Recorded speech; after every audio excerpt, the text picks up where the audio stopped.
Hi, I'm Tal Kantor. I'm the director of the short animated film Letter to a Pig.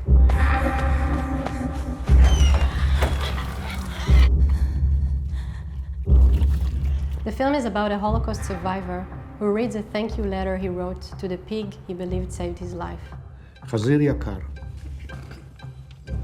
Following his testimony in the classroom, a young schoolgirl, Alma, is drifted into a twisted dream where she confronts big questions on her own identity as the boundary between animalism and the extremes of human nature starts to blur.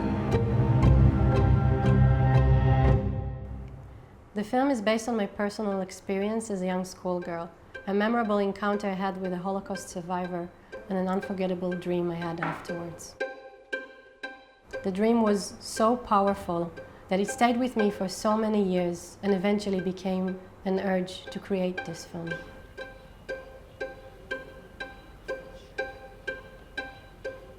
In the public school system in Israel, survivors come to share their stories with the students. We grew up year after year in the shadow of these stories to feel like, in a way, they are our own memories. זה חוזר עליי בציוטים. את העיניים של החיות האלה אני יכול לראות גם עכשיו.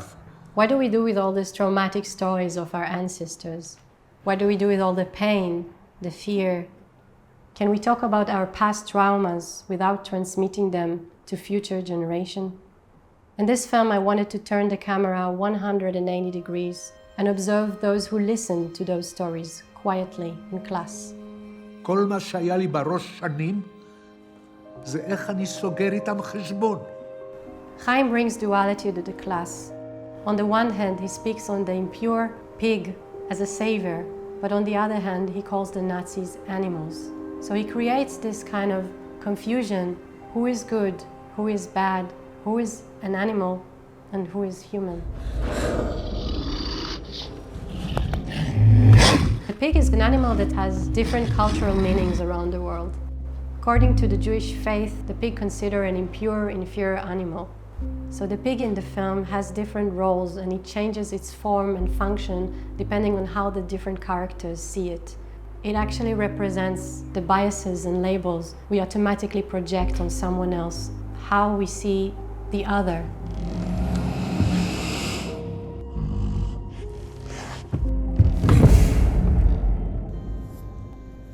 The film technique combines traditional hand-drawn and paint animation on paper with video segments.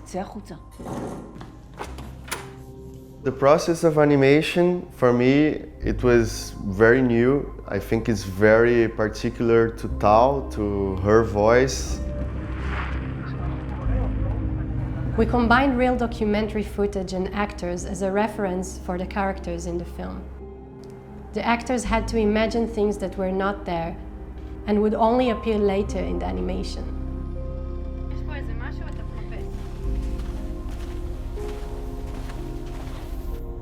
We animated lines with some parts of video and directions for the stains.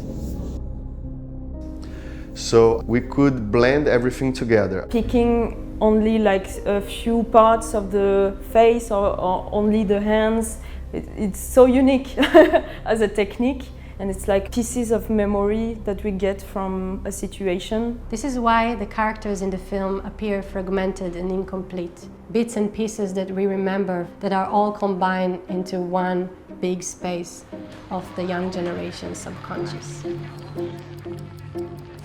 It's a complicated and long production process with many stages and layers. We had no idea how technically complex it would be to achieve such a graphical result.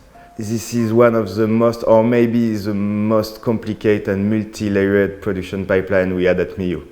There were around 40 people working on this short film. Tal from Israel, Teresa from Portugal, Anne from France, and me from Brazil. After several years of intense work, we finally do it, and Tal finally do it. And I remember seeing the finished film and saying to myself, wow, it was worth it. As the film was released, I was surprised to discover that people from all over the world connected to it from their own personal experience.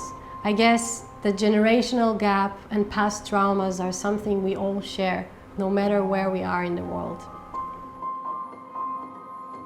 I wanted the film to offer a different perspective, to observe the way we treat our traumas and past stories, and hopefully change perspective and choose a different path.